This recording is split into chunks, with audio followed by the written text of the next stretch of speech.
സർക്കാർ ഉറപ്പുകൾ പാലിച്ചില്ലെന്നാരോപിച്ച് കുടിൽകെട്ടി സമരവുമായി മുണ്ടക്കൈ ചൂരൽമല ഉരുൾപൊട്ടൽ ദുരന്തബാധിതർ. ഉരുൾപൊട്ടൽ മേഖലയിലേക്ക് ദുരന്തബാധിതർ നടത്തിയ പ്രതിഷേധ മാർച്ച് പോലീസ് തടഞ്ഞതിനെ തുടർന്ന് വലിയ പ്രതിഷേധമുണ്ടായി. പുനരധിവാസ നടപടികൾ വേഗത്തിലാക്കുമെന്നാണ് മന്ത്രി കെ രാജന്റെ പ്രതികരണം. ഒരു മകൻ ഉണ്ടായിരുന്നു, ആ മകനും കൂടി കൈയിട്ട് പോയി. അതുകൊണ്ട് പേരില്ല, രണ്ടാമത് മുസ്ലിം പേര് വരുന്നു പറഞ്ഞ അത് വന്നിട്ടില്ല. ഉരുൾപൊട്ടൽ ദുരന്തത്തിന്റെ നടുക്കുന്ന ഓർമ്മകൾ വിട്ടുമാറിയിട്ടില്ല. നഷ്ടപ്പെട്ട വേദനയുടെ നീറ്റലിലാണ് അവരിപ്പോഴും. താങ്ങാകുമെന്ന് കരുതിയ ഭരണ സംവിധാനം മെല്ലെപ്പോക്കിലാണ് എന്ന സംശയമാണ് ദുരന്തബാധിതരെ വീണ്ടും ആ ഭൂമിയിലെത്തിച്ചത്. ദുരന്തഭൂമിയിൽ ജനശബ്ദം ആക്ഷൻ കമ്മിറ്റിയുടെ നേതൃത്വത്തിലാണ് കുടിൽകെട്ടി സമരം. ബെയിലി പാലം കടന്ന് പ്രതിഷേധ മാർച്ച് നടത്താനുള്ള ദുരന്തബാധിതരുടെ ശ്രമം പോലീസ് തടഞ്ഞത് സംഘർഷത്തിന് ഇടയാക്കി.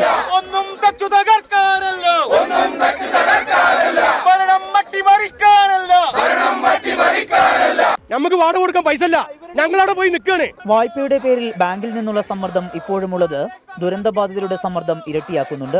കേരള സമൂഹം കൊടുത്ത പൈസ സർക്കാരിന്റെ കയ്യിൽ, ആ പൈസ എടുത്ത് ഞങ്ങൾക്ക് തരണം, നിർബന്ധമായിട്ടും തരണം, തന്നേ പറ്റൂ. ചൂരൽമല ടൗണിൽ കഞ്ഞിവെച്ചും ദുരന്തബാധിതർ പ്രതിഷേധിച്ചു.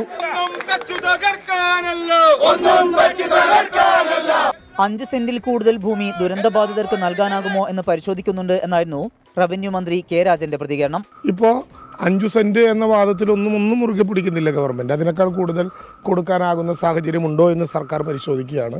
വിഷയത്തിൽ പ്രതിഷേധം കടുപ്പിക്കാനാണ് ദുരന്തബാധിതരുടെ തീരുമാനം. സർക്കാർ നൽകിയ ഉറപ്പ് വിശ്വസിച്ചാണ് ഇത്രയും നാൾ പ്രതിഷേധത്തിന് മുതിരാതിരുന്നത് എന്നാണ് ദുരന്തബാധിതർ പറയുന്നത്.